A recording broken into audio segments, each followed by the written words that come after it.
Cuando vos digas, ¿no? Bueno, entonces vamos a comenzar en el nombre del Padre, del Hijo y del Espíritu Santo. Los otros días habíamos terminado con este capítulo primero que es, finaliza relatando los primeros discípulos de Jesús, que son los discípulos de Juan, ¿no es cierto?, que lo siguen a Jesús.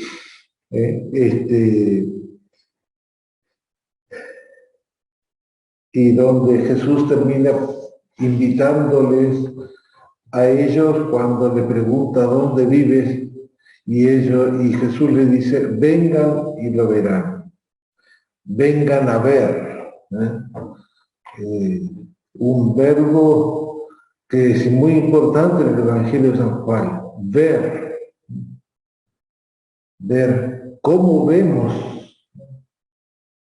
En muchos, especialmente en el libro de los primeros 12 capítulos del libro de los signos, muchas veces Jesús le va a reprochar a los fariseos que ellos no saben interpretar la Escritura, no saben escuchar, no saben ver. Y entonces vamos a comenzar a hacer una lectura desde el capítulo 2, son 10 largos capítulos, hasta el capítulo 12, que se llama en el Evangelio de San Juan los libros de los signos, el libro de los signos de Jesús. ¿Y qué entiende San Juan por el libro de los signos? Porque después, cuando uno entra a leer a partir del capítulo 2, en realidad lo que se encuentra es con bastantes milagros, pero San Juan nunca los llama milagros, sino les llama signos. Y ahí ya viene una pequeña diferencia, porque estos milagros, estos signos, también van a ser relatados especialmente en dos niveles, en dos niveles. Entonces, esa es una de las cosas que más dificultan la lectura de San Juan, cuando no nos habituamos a la comprensión de los dos niveles. Incluso uno podría decir, en nuestra misma vida hay dos niveles. En nuestra misma vida a veces hacemos un acto, decimos unas palabras que reflejan alguna cosa, pero en nuestra conciencia, en nuestro interior, hay otra parte de esto que estamos diciendo que no decimos y que sin embargo lo sustenta a esto que estamos diciendo. Entonces vamos a comenzar por tres, en este libro de los signos, desde el capítulo 2, yo me voy a detener ahora y tal vez en el próximo encuentro en algunos personajes, porque son importantes incluso en la manera en que el evangelista Juan los narra. Representa mucho el estilo joánico, el estilo de la comunidad, cómo comprende ciertas cosas, las palabras que utiliza, cuál es el sentido que conllevan, y hay algunos datos muy importantes, por ejemplo, como el primer relato que aparece en el capítulo 2, que es las bodas de Caná. Y quien aparece en este relato es María. Sin embargo, San Juan nunca utiliza ese nombre.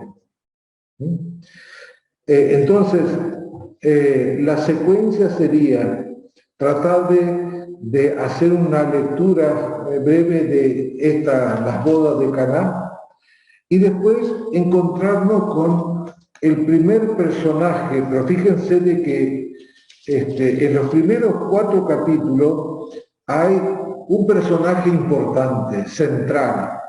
En el capítulo 2 está la madre del Señor. En el capítulo 3 hay un fariseo llamado Nicodemo, que también es importante porque él aparece en 3 partes en el Evangelio, incluso en la última parte del Evangelio, casi el anteúltimo capítulo del libro de la Gloria, aparece también Nicodemo. Y después un encuentro largo, complejo,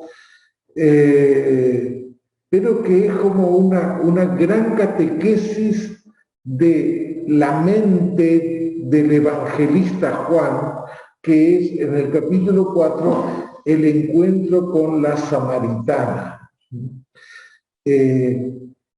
Ese encuentro, el diálogo que está centrado, el encuentro con la samaritana está centrado en el continuo diálogo de Jesús. Primero el diálogo con esta mujer, después el diálogo de la mujer con algunos vecinos de Samaria y por último el diálogo de Jesús con los discípulos referido a la mujer. Entonces vamos a empezar y hacemos la lectura rápida del capítulo 2, por lo menos de una parte, hasta el versículo 12. Dice así: 3 días después, aquí ya hay que tener en cuenta que el final del capítulo 1 fue intercalando al otro día, al día siguiente. Entonces después nos encontramos con este comienzo. 3 días después se celebraron unas bodas en Caná de Galilea y la madre de Jesús estaba allí. Jesús también fue invitado con sus discípulos y como faltaba vino, la madre de Jesús le dijo: no tienen vino. Jesús le respondió: mujer, ¿qué tenemos que ver nosotros? Mi hora no ha llegado todavía. Pero su madre dijo a los sirvientes: hagan todo lo que él les diga. Había allí 6 tinajas de piedra destinadas a los ritos de purificación de los judíos, que contenían unos 100 litros cada uno. Jesús dijo a los sirvientes: llenen de agua estas tinajas, y las llenaron hasta el borde. Saquen ahora, agregó Jesús, y lleven al encargado del banquete. Así lo hicieron. El encargado probó el agua cambiada en vino, y como ignoraba su origen, aunque lo sabían los sirvientes que habían sacado el agua, llamó al esposo y le dijo: siempre se sirve primero el buen vino, y cuando todos han bebido bien, se trae el de inferior calidad. Tú, en cambio, has guardado el buen vino hasta este momento. Este fue el primero de los signos de Jesús y lo hizo en Caná de Galilea. Así manifestó su gloria y sus discípulos creyeron en él. Después de esto bajó a Cafarnaúm con su madre, sus hermanos y sus discípulos, y permanecieron allí unos pocos días. Entonces podemos ver algunas características de este relato. Primero este énfasis otra vez en los días, 3 días después. Se celebra una boda en Caná de Galilea. Hay que tener en cuenta que, especialmente aquí en este Evangelio, las bodas tienen pueden ser ¿cómo se llama? Un elemento que hable de distintas realidades. Una cosa es la boda en la mirada del Antiguo Testamento y otra es la boda en la mirada de la comunidad primitiva. La comunidad primitiva no tiene el sentido de la boda que se tenía en el Antiguo Testamento, porque en el Nuevo Testamento dice, ya llegó el esposo, y sin embargo en el Antiguo Testamento todo está tendiente a la espera de la llegada del esposo. Aquí se dice que la madre de Jesús estaba allí. No es que vino María a la boda, ella estaba allí. La madre de Jesús estaba allí, pero Jesús no estaba allí. Jesús vino de otro lado con sus discípulos. Se dice en el versículo 2, Jesús también fue invitado con sus discípulos. La madre de Jesús estaba en la boda. Aquí hay que tener en cuenta cuántas veces el Evangelio de San Juan nombra a la madre de Jesús. Lo nombra 8 veces. Sin embargo, ninguna de las 8 veces se refiere con el nombre propio. Nunca le llama María. Fíjense que acá lo primero que se dice es la madre, y después otra respuesta de Jesús en el versículo 4 es mujer. Mujer, ¿qué tenemos que ver nosotros? Incluso a continuación se dice, pero su madre dijo a los sirvientes. Ni Jesús utiliza el nombre de María, ni el redactor, ni el evangelista, porque aquí habla el evangelista, ¿no es cierto? Pero su madre dijo el relator. Entonces, en la comunidad del Evangelio de San Juan no hay este cuidado de no nombrar a la Virgen María por ese nombre. En el cuarto Evangelio entonces aparece la madre de Jesús aquí en este texto de las bodas, ¿no es cierto? También aquí en este texto aparece ese otro apelativo, mujer, y el otro, su madre.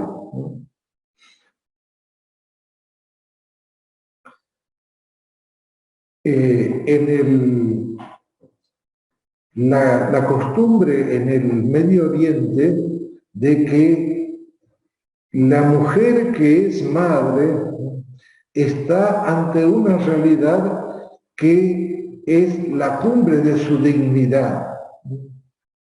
Por eso hay una costumbre de llamar a la madre no por su nombre, sino se dice la madre de tal, y se nombra al primer hijo o al hijo más importante de la madre.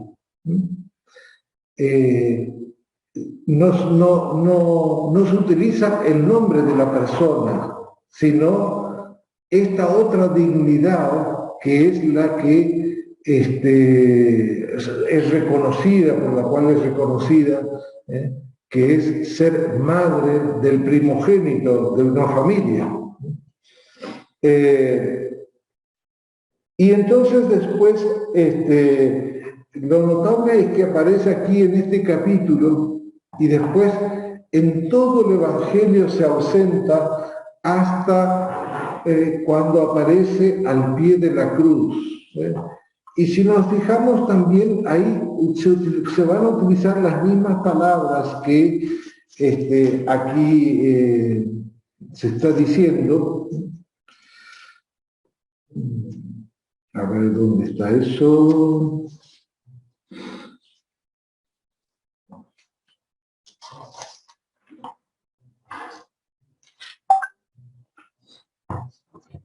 Junto a la cruz, ese está en el capítulo 19, 25. Junto a la cruz de Jesús, está hablando el relator, el que escribe el Evangelio, estaba su madre y la hermana de su madre, María, mujer de Cleofás, y María Magdalena.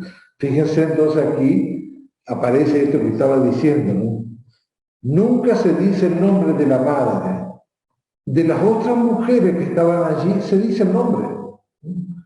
María, mujer de Cleofás, María Magdalena. Pero a su madre no se la nombra.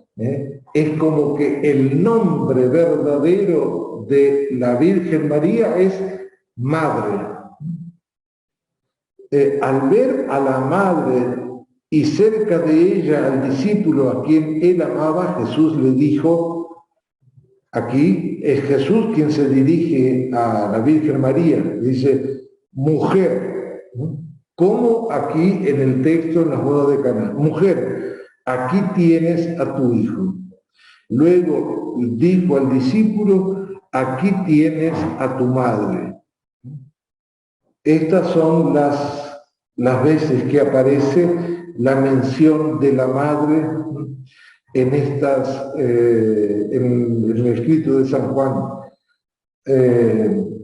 haciéndose hincapié en que se cuida muy bien de no nombrarla, sino que parecería que el evangelista, el único nombre que le reconoce a María es esta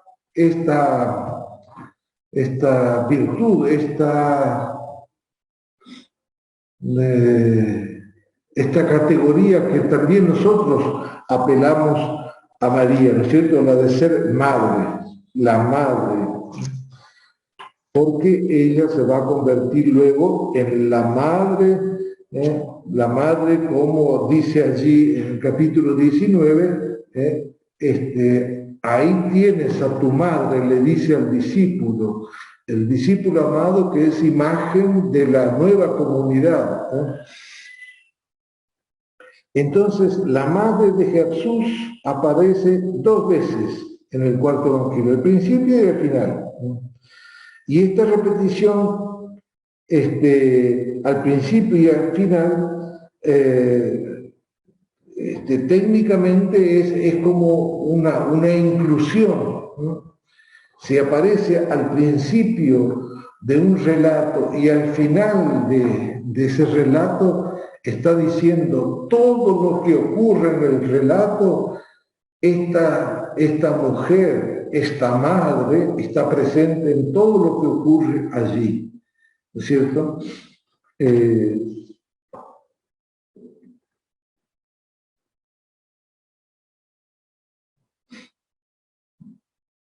Entonces, por eso, por ejemplo, nosotros, los cristianos, con mucha confianza, hablamos o nos referimos a María como nuestra madre. Y esto, cuando hacemos esta referencia o esta expresión de nuestra fe, esto lo debemos especialmente al Evangelio de Juan, que nos dice que la presencia de la Madre estuvo en todo el Evangelio, al comienzo hasta el final, solo que en ningún lugar aparece, sino solamente en este relato y al final al pie de la cruz. Entonces es importante tener en cuenta este trato que tiene el evangelista San Juan con la Madre de Jesús. Aquí también hay que, como hacía mención, de que Jesús llega con sus discípulos a la boda. Y la madre ya estaba allí. Y de pronto la madre, y uno puede decir, ahí aparece la actitud materna, actitud femenina de cuidado, ¿no es cierto? Es como echa un vistazo y se da cuenta que hay tal vez una preocupación de los sirvientes o del que está organizando la boda, y le dice a Jesús, no tienen vino. Y entonces uno podría decir, bueno, no tienen vino, bueno, es un dato concreto, qué sé yo, vamos a tratar de subsanar de distintas maneras, pero la respuesta de Jesús no se refiere al vino, ¿no? Entonces, por eso que siempre tienen que dejar que le interpele estas preguntas de Jesús o respuestas de Jesús, que son, uno podría decir, pero ¿de qué está hablando? La madre de Jesús le dijo, no tienen vino. Jesús le respondió, mujer, ¿qué tenemos que ver nosotros? Mi hora no ha llegado todavía. Entonces, ¿de qué vino está hablando Jesús? Porque María está hablando de un vino, que ahí, en el ir y venir de la fiesta, ella se da cuenta, nota, se percata que no tienen vino. Pero Jesús responde a otra realidad. Mi hora no ha llegado todavía. ¿Qué querrá decir eso?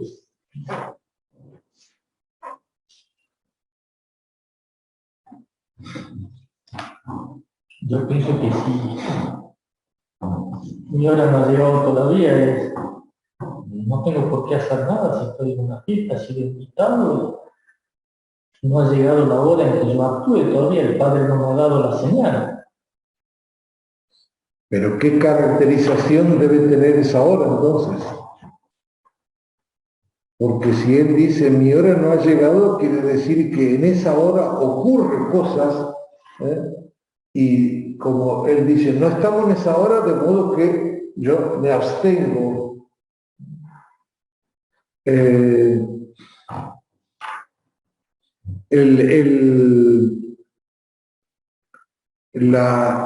Lo que María le pone ante Jesús es esta realidad de que hay una ausencia, la ausencia del vino en la boda.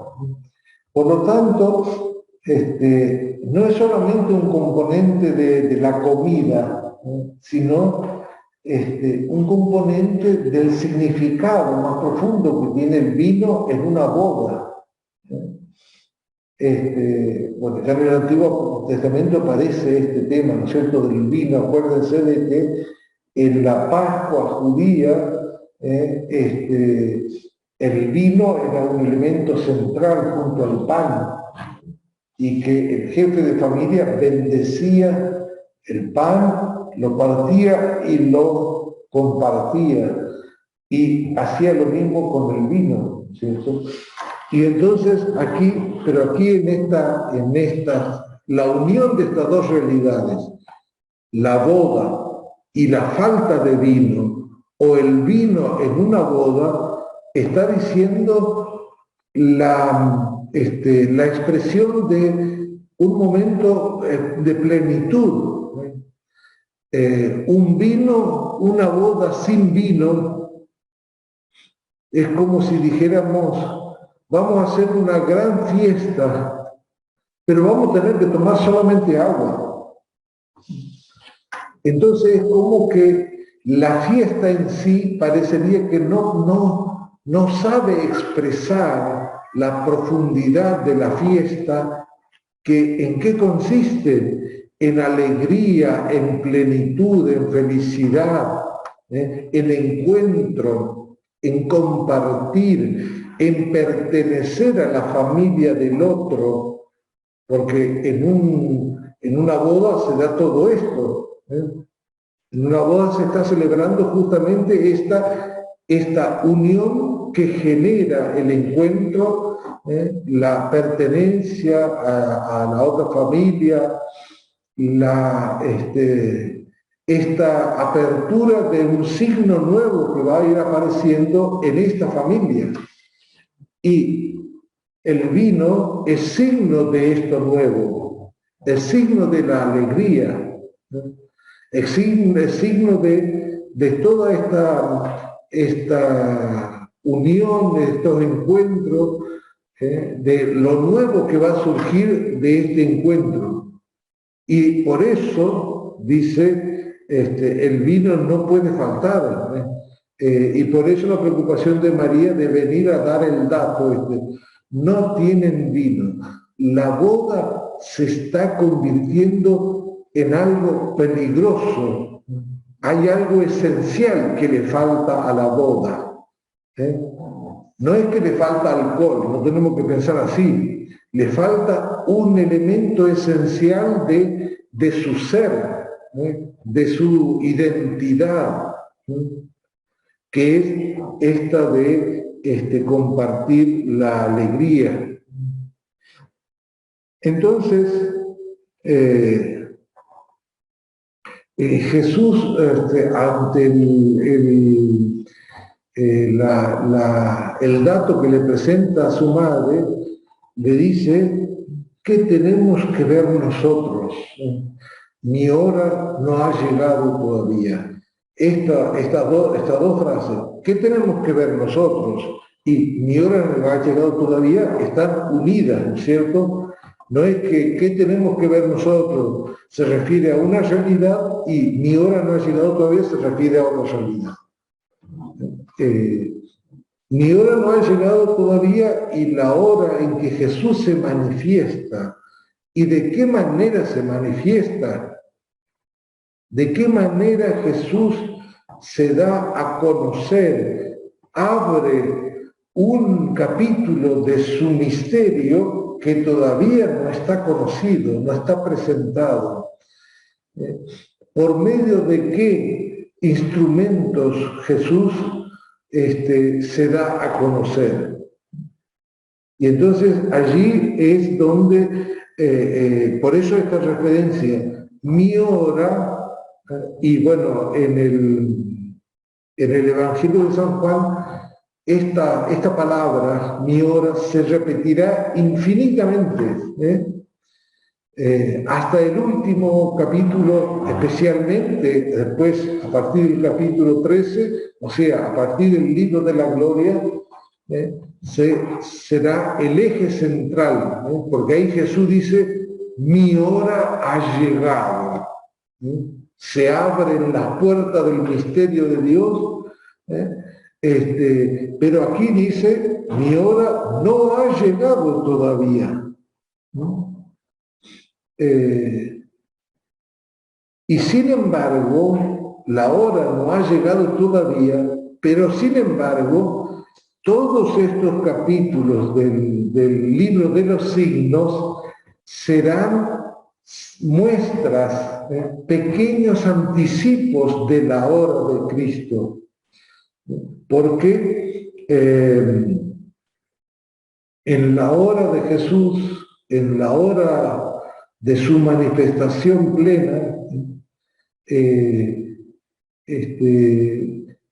Jesús lo único que va a hacer es inaugurar la voluntad de Dios delante y para los hombres. Jesús lo dice claramente luego y aparece con más claridad aún en la primera carta de San Juan. Yo he venido a dar la vida, yo he venido a que ustedes tengan vida eterna, yo he venido a cumplir una misión, y esta misión consiste en inaugurar de manera definitiva e irrevocable la voluntad de Dios. ¿En qué consiste esta voluntad de Dios? Que todos participen de la vida y del amor redentor de Dios, que se manifiesta luego en la obra del Hijo de Dios. Entonces, la hora no ha llegado todavía, es como decir,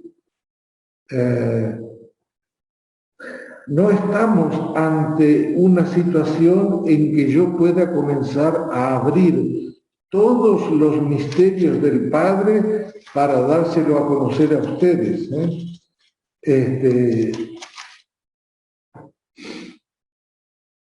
Fíjense, en el capítulo 13, en el versículo 1 dice: antes de la fiesta de Pascua, sabiendo Jesús que había llegado su hora de pasar de este mundo al Padre, Él, que había amado a los suyos que quedaban en el mundo, los amó hasta el fin. Fíjense qué bien que lo sintetiza San Juan aquí, ¿no? El misterio de la hora consiste en la revelación del amor, ¿no? Y este amor se da a través de la vida de Jesús, ¿no? Había amado a los suyos que estaban en el mundo y los ama hasta el fin. ¿De qué manera? Dando su vida. No dando una palabra, no haciendo un milagro, sino dando lo que Él es, ¿no? Entonces, Jesús entendió perfectamente lo que le decía su madre, que le dicen, no tienen vino. Por lo tanto, era como una invitación a que Jesús comience a crear un signo, a hacer un signo, o hacer un milagro, como lo entienden los sinópticos. Y por eso Él dice, todavía mi hora no llegó. Es como que dice Jesús, tengo que actuar todavía con mucha prudencia. Sin embargo, es muy lindo lo que le dice la madre, que le dice a los siguientes, hagan todo lo que Él les diga.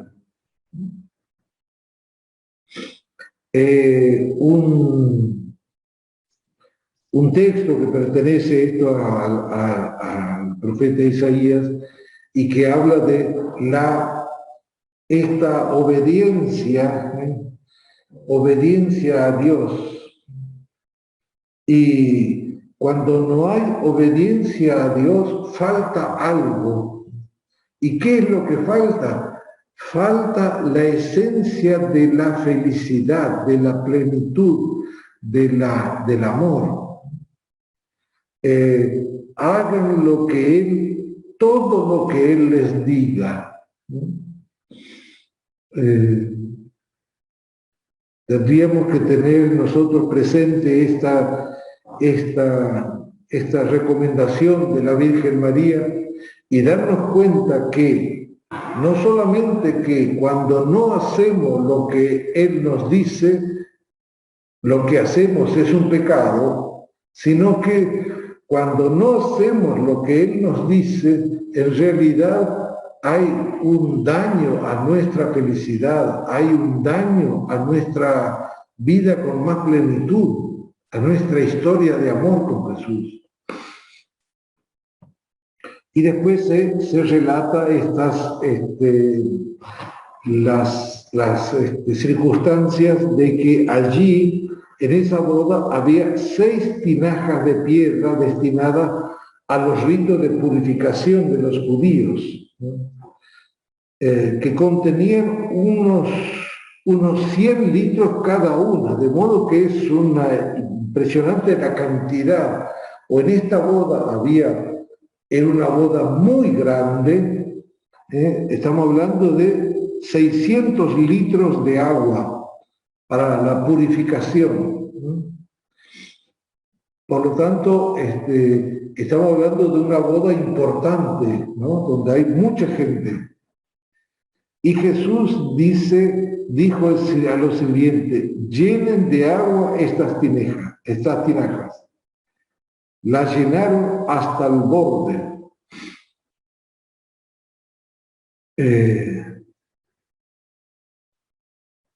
De modo que Jesús utiliza los mismos materiales para que antes purificaban a los judíos, que antes formaban parte de un ritual de purificación, de iniciación para una celebración, ¿no es cierto? Para participar de la Pascua judía se tenía que preceder con las purificaciones rituales, ¿eh?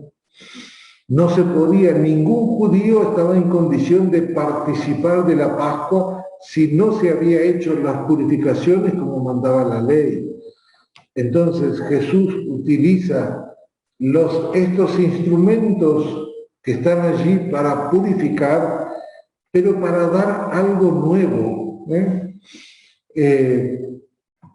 simplemente ordena que se llenen de agua y después ordenan que saquen y los sirvan. Saquen ahora y lleven al encargado del banquete. Entonces estamos con pequeños datos para darnos cuenta de que estábamos ante una fiesta muy grande. No eran 3 o 4, porque estaba el encargado del banquete, no sé cómo le llamarán ahora, pero claro, el metier, ¿no es cierto?, que está ¿cómo se llama?, atento a todo lo que pasa, todo lo que falta. Y entonces dice, así lo hicieron. El encargado del banquete probó el agua cambiada en vino, y como ignoraba su origen, aunque los sirvientes sabían el origen, pero no sabían propiamente cómo había ocurrido. Los sirvientes sabían que ellos habían llenado de agua las tinajas, 6 tinajas. Y después Jesús le dice, ahora saquen y llévenlo. Entonces los sirvientes nunca se enteraron de cómo ocurrió la transformación de agua en vino, cómo ocurrió el milagro. Ellos fueron instrumentos para realizarlo, pero no con el conocimiento de cómo se realiza. O sea, es lo que debería ser un ministro. Un ministro es un instrumento de la presencia de Dios. El sacerdote, cuando concelebra, es un ministro que fue consagrado para hacer eso en nombre de Cristo. Tal vez él nunca puede explicarlo, cómo ocurre esto, que yo bendigo un pan y un vino y esto se transforma en el acontecimiento pascual. Entonces aquí también los sirvientes son solamente intermediarios de esta obra que hace Jesús. O sea, Jesús hace el primer signo que se había opuesto a su madre, porque dijo, mi hora no ha llegado todavía, sé que no empecemos a mostrar algo que todavía parecería que no está preparada la gente. Pero Jesús luego hace este milagro y entonces ahí el signo del agua, por un lado, el signo del vino, por el otro lado, y el signo de que esta agua estaba destinada a la purificación. De modo que se está diciendo, hay un tiempo que se inaugura y que se está mostrando de que no va a ser con agua que se purifica a la gente, sino con el vino nuevo, con el vino de una boda. Y para luego, al final del Evangelio, podemos decir nosotros, con la sangre de Cristo que brotó de su costado, con esa sangre nosotros podemos reconocer la nueva purificación, una purificación definitiva, no un mero gesto ritual como se hacía con el agua. Y entonces, bueno, el encargado del banquete le hace el reproche a los sirvientes diciéndole que primero se sirve, cuando todos han bebido, se trae el inferior, ya después de mucho jolgorio en la fiesta, ¿no es cierto?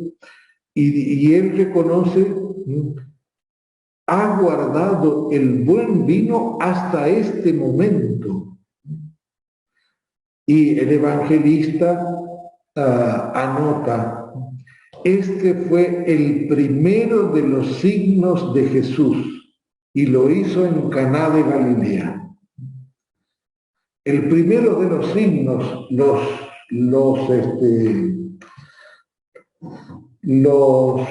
se llama? Los sinópticos van a decir el primer milagro, pero Juan nunca al milagro lo llama milagro, sino que dice el signo, para decir que en ese milagro hay que leer de modo distinto. No es solamente un milagro, algo extraordinario que sale del poder de Jesús, sino que este milagro está hablando de otra realidad, como aquí cuando leemos e interpretamos el sentido del agua, de la purificación, el sentido del vino, en este contexto de una boda, con el Hijo de Dios presente en la boda.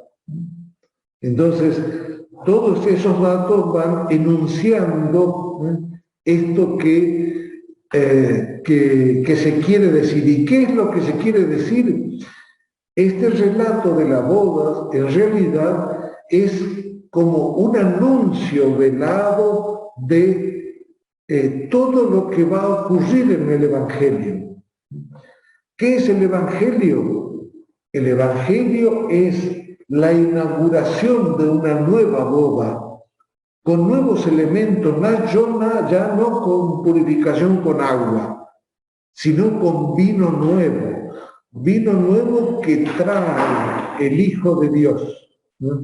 De modo que la boda está hablando de nuestra verdad, de nuestra fe, de nuestra realidad, podríamos decir. Con todo derecho nosotros tendríamos que decir, yo estuve allí en esa boda, porque esta boda está relatada para decir, con esta boda se inaugura esta realidad nueva que es la irrupción del Hijo de Dios en la vida del hombre.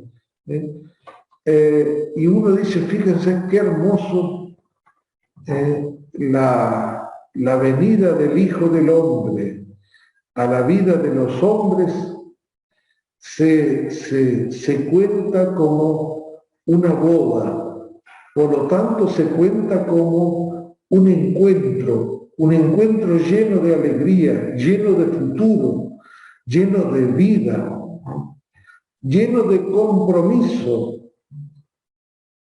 participando, lleno de compromiso. Así que Bueno, todos estos elementos, después cada uno puede sacar también otro dato de estas lecturas. Fíjense, les voy haciendo algunos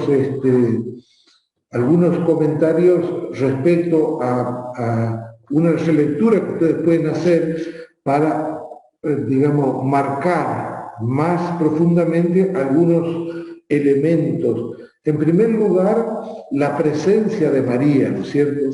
La presencia de María. Que aunque nosotros parecería que solamente cuando ponemos el nombre le estamos invocando verdaderamente, pero aquí Jesús dice, nos invita a esta otra manera de relacionarnos con María, ¿no? Y le cambia el nombre, podríamos decir. En vez de que se llame María, se llama Madre, ¿no? La Madre. La Madre de la nueva boda, ¿no? La Madre de los nuevos hijos que nacen de esta boda, ¿no? La Madre nuestra. Entonces, el primer elemento que aparece en este relato es la Madre. Y tendríamos que preguntarnos nosotros cómo nos relacionamos con María. A través de la oración del rosario, a veces podemos, ¿cómo se llama? Ritualizarlo o hacerlo como una monotonía, casi que ni pensamos. Y entonces, incluso a veces rezamos el rosario, a veces tratando de batir récord en cuando más rápido mejor. Como esas oraciones que lo hacemos, pero hacemos estando ausentes, sin pensarlo. Lo sabemos de memoria y lo recitamos, pero estamos ausentes. Pero entonces aquí nos dice el texto, ojo, que si no le miran a la Madre, todo lo nuevo que va a ocurrir aquí en este pequeño relato no lo van a recibir. Porque justamente por eso es la recomendación de la Madre a los discípulos. Hagan todo lo que Él les diga.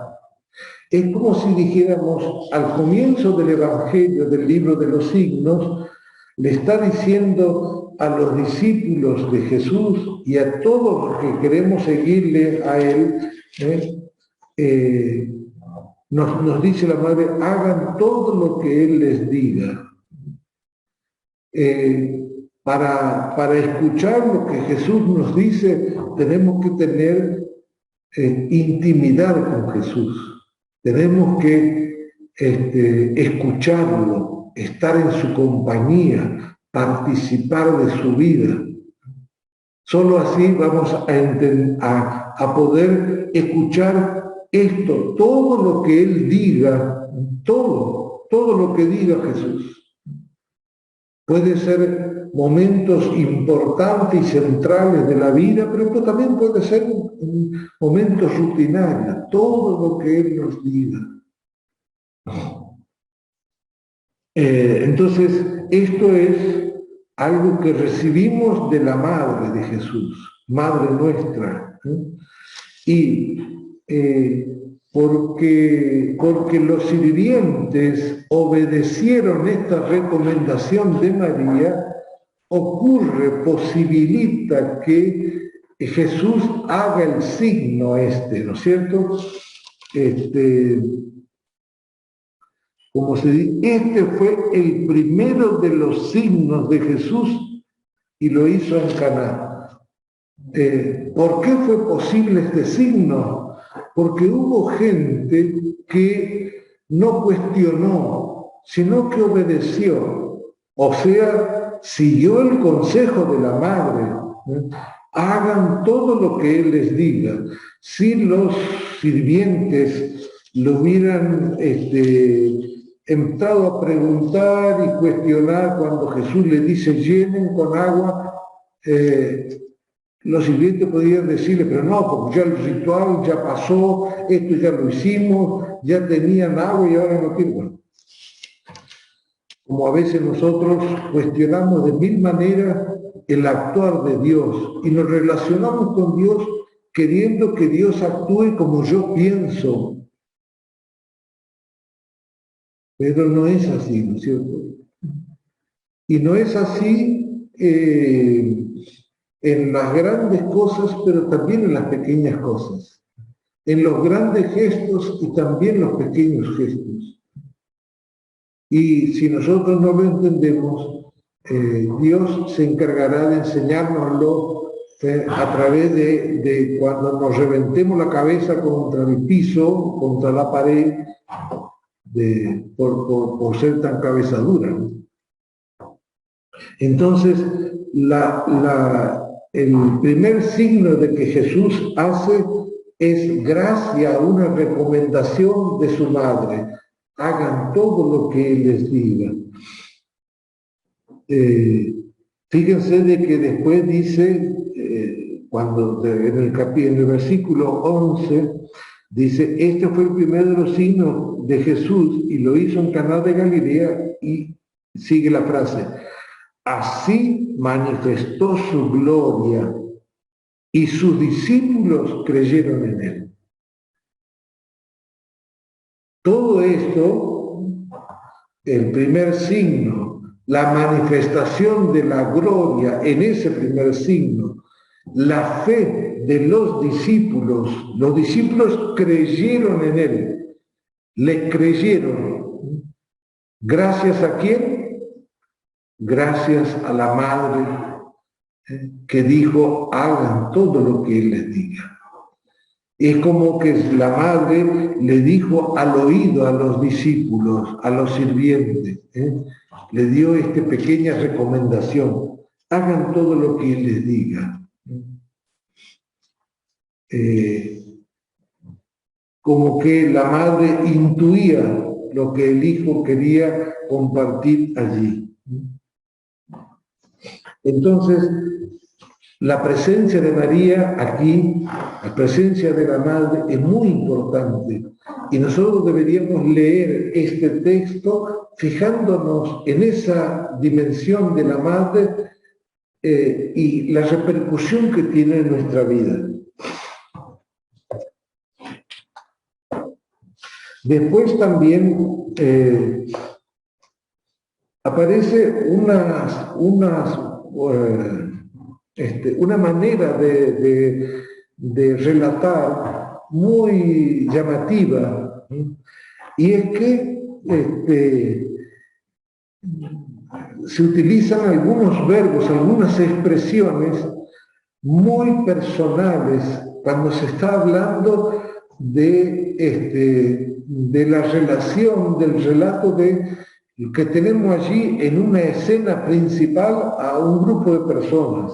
Entonces se habla de ver, se habla de mirar, la indicación mira. Eso ya empieza en el capítulo anterior, cuando se está hablando de Juan Bautista. El Bautista ve a Jesús venir hacia él y dice, he ahí, miren el Cordero de Dios. ¿Y qué hicieron los dos discípulos? Miraron, fijándose en Jesús que pasaba, le dice, miren, ahí el Cordero de Dios. Después, otra vez, cuando los discípulos le siguen, Jesús es el que ve. Jesús vio a Natanael que venía y dice, he ahí, miren, un israelita de verdad. Aquí también, viendo a su madre y al discípulo, dice, he ahí, mira a tu hijo. Luego dice el discípulo, mira a tu madre. Eso en el capítulo 19, cuando aparece esa otra mención que se hace de María al pie de la cruz. Estas expresiones entonces son como repetidas allí en el...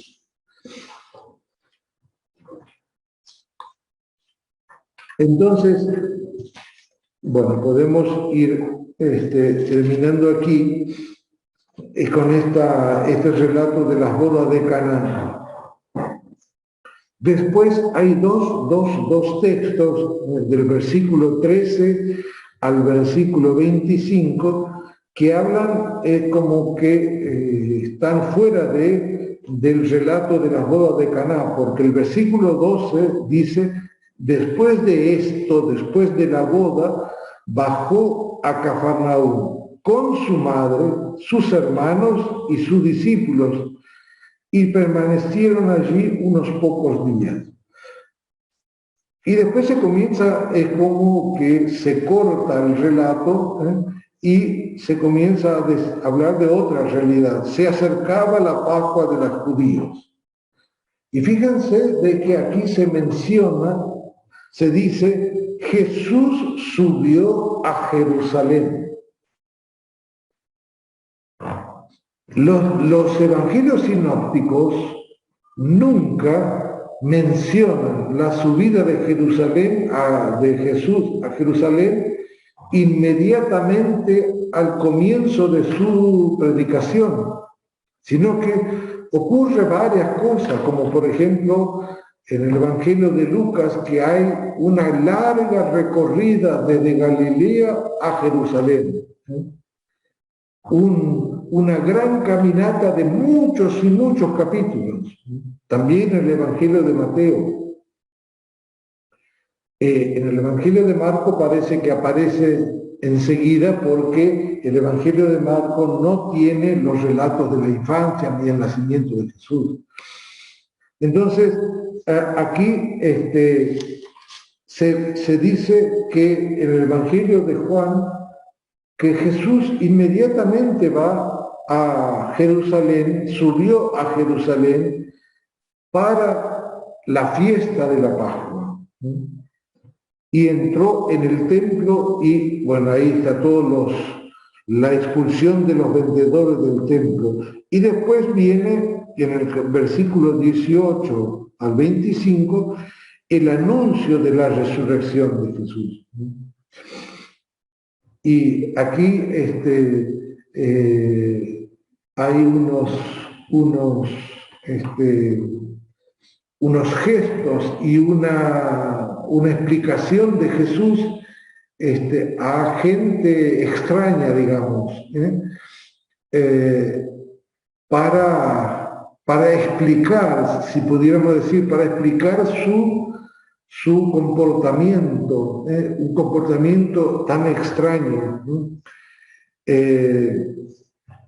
Jesús expulsa a los vendedores, a los cambistas del templo y dicen: saque esto de aquí y no haga de la casa de mi padre una casa de comercio.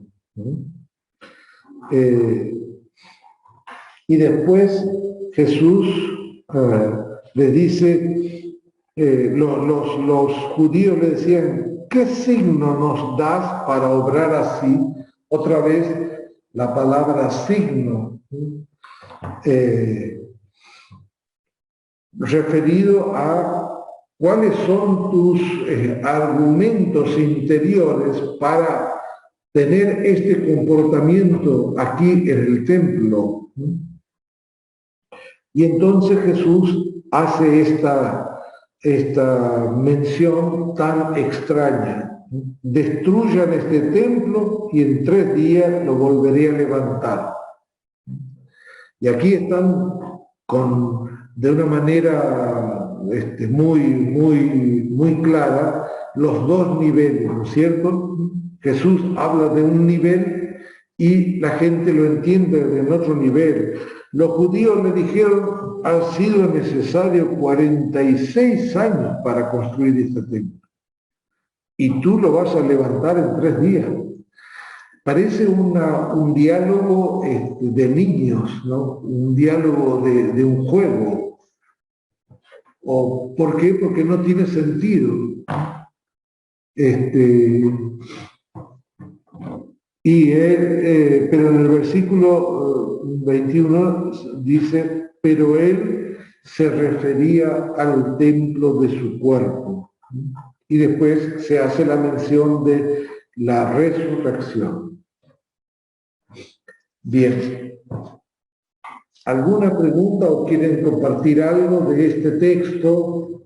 Acuérdense de que tienen cerrados los micrófonos. Yo, A ver. María. Vos dijiste que María era inclusión porque estaba al principio y al final. Sí. O sea que vos por eso podés suponer de que está en todo el Evangelio presente, que es una forma de escribir, es una forma de relatar. Sí. Me admira, si bien lo había visto en otros términos, yo había visto a María con Jesús. ¿Está bien? Que María le deja a Jesús que haga el milagro, ¿no es cierto? Y Jesús le responde, no es mi hora, no, ¿qué tenemos que ver nosotros? Ahora, lo que nunca había mirado en detalle es la presencia de María real en la boda y la fuerza que tiene María en la boda. Porque María, como vos has dicho, estaba ya ahí presente esperando y los sirvientes le obedecen sin ningún tipo de resquemor. O sea, es alguien que realmente tenía una presencia dentro de la boda, y analizándola a nivel global de las bodas en las que el Cordero va a empezar a hacer su misión, ¿no es cierto? Veo ahora esa presencia fuerte de María dentro de todo lo que es la iglesia, ¿no es cierto? Porque esa autoridad con la que manejaba y guiaba la gente y se fijaba de las cosas. Sí. Sí, por eso, es por eso que eso que vos decís tiene todavía más fuerza cuando leemos la última mención de María. Cuando le dice Jesús en la cruz a su madre, le dice al discípulo, ahí tienes a tu madre. Ella es tu madre. Cuando leemos este pasaje tenemos que ir inmediatamente a la boda de Caná, ¿sí? Para darnos cuenta que María está como facilitando, ayudando a la manifestación de la obra de Jesús, sin aparecer, ¿no? Está en el fondo, está ella. Eso es incluso también lo que muchos santos, muchas de las apariciones están revelando estas cosas. En los grandes, por lo menos en los grandes signos de las grandes apariciones de los santuarios, uno se da cuenta de que en realidad María lo único que quiere es llevarte a Jesús. Es como que ayuda a que nosotros abramos el corazón y el oído a Jesús, nada más. Nada más. Por eso de que María propiamente es la que nos, podríamos decir, la mujer verdadera que nos pone ante la palabra y nos abre la puerta de la palabra. Ella es, porque cuando hablamos de María y de Jesús, nunca debemos olvidar que estamos hablando del Espíritu Santo. No hay presencia de María y de Jesús sin Espíritu Santo. Entonces, el Espíritu Santo está presente en la obra de María y en la obra de Jesús y en la obra nuestra, y nosotros podemos entender, podemos gustar, podemos desear acercarnos a María, acercarnos a Jesús, pero eso no es virtud nuestra, sino que es una atracción del Espíritu Santo. ¿Alguna otra cosa? Precioso.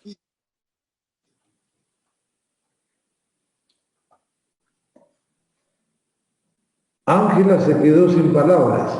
Sí, raro, ¿no? O tiene el micrófono Sí. roto que lo Precioso. otro. Precioso. Todo ha sido precioso y todo nos ha abierto un panorama enorme. Y bueno, descubrirlo, redescubrirlo y que nos acentúe usted de que María como esposa del Espíritu Santo y Madre nuestra está presente cada vez que lo seguimos a Jesús, ha sido una revelación muy clara para mí. Muy linda. Claro. Aparece con claridad en todos los evangelios, ¿no es cierto? Aparece con claridad aquí de una forma misteriosa, así como con la característica que tiene San Juan, ¿no es cierto? En una boda y al pie de la cruz, de la muerte del esposo, podríamos decir.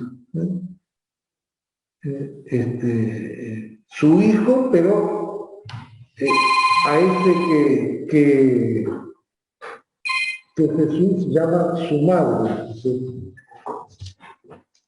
Bueno, entonces por eso es importante esta recomendación con tanta calidad, con tanta intimidad. Es como si dijéramos, María nos habla al oído y nos dice con mucha discreción, con intimidad, hagan todo lo que Él les diga. Siempre tendríamos que pensar eso, tener... Es la característica de María, Sí. La ternura, el silencio, el sugerir, el no imponerse, el acompañar. Sí. Se lo nota aquí muy claro. Que también Sí. son las características del Espíritu Santo, ¿no es cierto? Porque el Espíritu Santo no impone, sino que muestra el camino, conduce, pero no impone, ¿no? Bien. ¿Alguna otro comentario? No, ninguno más, salvo que al descubrir eso es como si naciera de nosotros y nos hace profundizar mucho en el conocimiento y en el afecto y la unión al Espíritu Santo, María y con Jesús. Sí, sí, sí. Eso es lo que se ve. Bueno, entonces, demos gracias por lo que el Señor nos va dando al tratar de comprender este Evangelio tan profundo, tan sabroso, ¿no es cierto?, que continuamente nos está incluyendo, continuamente, inclusive las últimas palabras del Evangelio, podríamos decir, es un darnos cuenta que nosotros estábamos en cada página y en cada relato del Evangelio. Eso es. Descubrir eso es lo más importante. Sí. Descubrir y sentirlo. Sí, sí, sí. Así es. Bien, entonces tal vez nos podríamos encontrar el 1 de septiembre, ¿no es cierto? Para inaugurar Bien. la primavera, el 1 de septiembre, Perfecto. que es un miércoles. Bien, muy bien. De acuerdo, hermano Luis. Muy De bien. acuerdo. Muchas gracias. Nos vemos entonces. Bueno, en el nombre del Padre, del Hijo y del Espíritu Santo. Amén. Muchas gracias. Amén. ¿Alguien más? Recién viene. Chao, chicos.